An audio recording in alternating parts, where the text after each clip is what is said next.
Hi friends, Vijay and அவரோட மனைவி சங்கீதா அவர்கள் விவாகரத்து அப்படின்னு ஒரு நியூஸ் வெளியானதுக்கு அப்புறம் சன் நியூஸ் சைட்ல இருந்து ஏகப்பட்ட போஸ்ட் ஒரே நேரத்தில் போட்டுட்டு இருந்தாங்க. அண்டு அத்தனை போஸ்ட்லயும் விஜய் அவர்களை ட்ரோல் பண்ற விதமா தான் இருந்தது. நியூஸ் சேனல்ல நிறைய நியூஸ் தான் வெளிவரும் அப்படின்னு பார்த்தா, பட் விஜய் அவர்களை ட்ரோல் பண்ற விதமா தான் சன் நியூஸ் சேனல்ல இருந்து நிறைய போஸ்ட் ரிலீஸ் ஆகிட்டு இருக்கு. அண்ட் இது மட்டும் இல்லாம இப்ப ரீசெண்டா டிவிகே மாநாடு நடந்தது. அங்க பேசின விஷயத்தையும் ட்ரோல் மூலமா தான் அவங்க போஸ்ட் போட்டாங்க.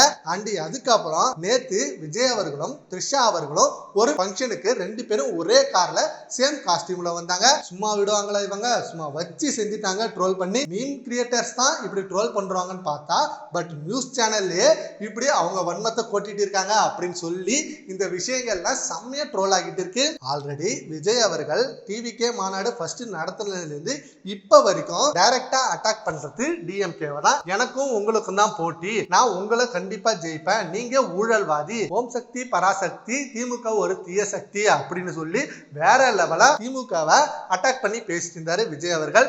அதுக்கு காரணமாகவும் ஜனநாயகன் படத்தை ரிலீஸ் விடாம திமுக தான் பண்ணாங்க அப்படின்னு சொல்லிட்டு இருந்தாங்க.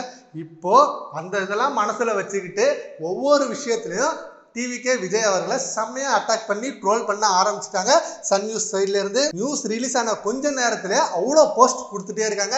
விஜய் அவர்கள் சொன்ன ஒவ்வொரு விஷயத்துக்கும் அது ட்ரோல் பண்ற விதமா அவரோட போட்டோவை வச்சு செம்மையான போஸ்ட் ரிலீஸ் பண்ணிட்டு இருக்காங்க சன் நியூஸ் சேனல்கள். இப்ப நெட்டிசன் எல்லாமே எங்க வேலையை நீங்களே பார்த்துக்கிட்டா நாங்க என்னையா பண்றது அப்படின்னு சொல்லி அதுக்கு ஒரு மீம் போட்டுட்டு இருக்காங்க மீம் கிரியேட்டர்ஸ் எல்லாம். விஜய் அவர்களுக்கும் டிஎம்கேவுக்கும் நடுவில் நிறைய போட்டிகள் இருந்தாலும் பட் இந்த மாதிரி வர போஸ்ட் எல்லாமே மக்களை செம்மையா என்டர்டைன் படுத்துது. சரி, ஓகே ஃப்ரெண்ட்ஸ், இந்த போஸ்ட்டை பத்தி உங்க ஒப்பீனியனை நம்ம கமெண்ட் பண்ணுங்க. Thank you friends.